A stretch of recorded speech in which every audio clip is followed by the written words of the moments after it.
Jason Silva, welcome to Arts+Labs Innovation Central. Thank you so much. Thank you. Jason, you are perhaps an archetypical, not necessarily archetypical, but certainly an example of a young creative who's trying to make a living on the internet. Sure, makes sense. Tell me about both the struggles and the opportunities in this economy.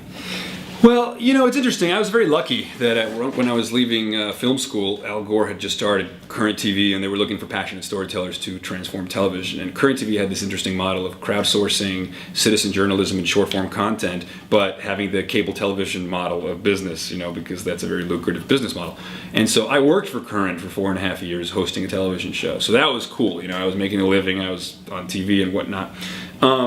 However, when I decided to leave the network last year, I kind of got to the point where I wanted to do content on my own terms. And you know, while I acknowledge that you know, it's a constant struggle for creatives in the age where the barrier of entry for making content is infinitely smaller, you know, more and more people are making content, so the internet is getting drowned in content. So how does the good stuff like rise to the top? How do you monetize the good stuff if it's just like drowning in an infinity of data?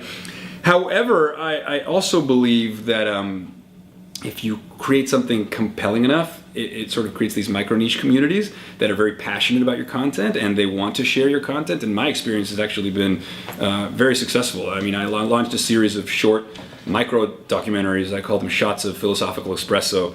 And they're really a reflection of my interest in science and technology, but my passion for presentation that has aesthetic relevance. I want to be moved and I want to move people. I think a lot of these ideas related to the exponential growth curves of technology and the sort of counterintuitive nature of that progress. You know, we have these brains that evolved in a world that was linear and local, but in fact the world is global and exponential. And you have people like Peter Diamandis at Singularity University and Ray Kurzweil and whatnot talking about these ideas, but these ideas are bigger than their usual academic packaging. And so my philosophical existential interest is I want to give people another way into these ideas. So this is a totally non-commercial endeavor. It's a labor of love to epiphanize audiences into thinking about the long view, the big picture, looking at the radical progress and the sort of blank canvas that we have in front of us, a future of really unlimited possibilities.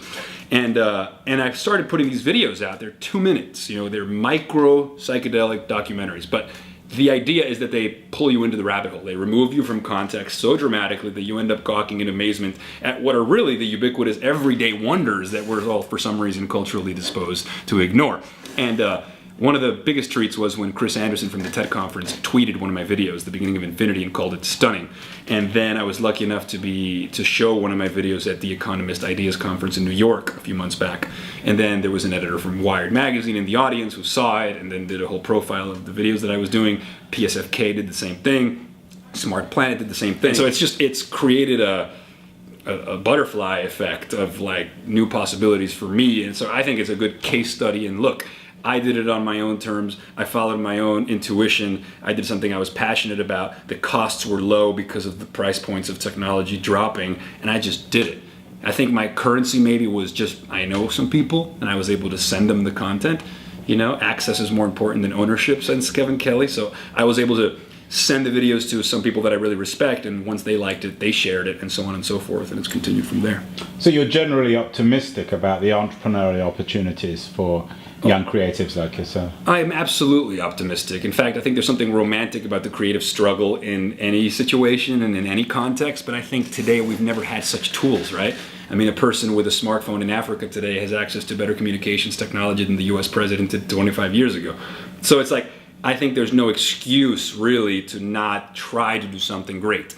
And that's no guarantee that you're going to be able to monetize it or to be successful with it. But I think sometimes the only real measure of success is that you feel fully expressed. I know we all got to make a living. I acknowledge that. I got to make a living too. But I don't know. I mean, I tend to be a sucker for Joseph Campbell's ideas that, you know, if you follow your passion, you follow your bliss, you open doors. I mean, it just happens. Well, Jason Silva, I want to thank you so much for appearing on Arts+Labs Innovation Central, and I want to wish you the best of luck with all your future endeavors. Thank you.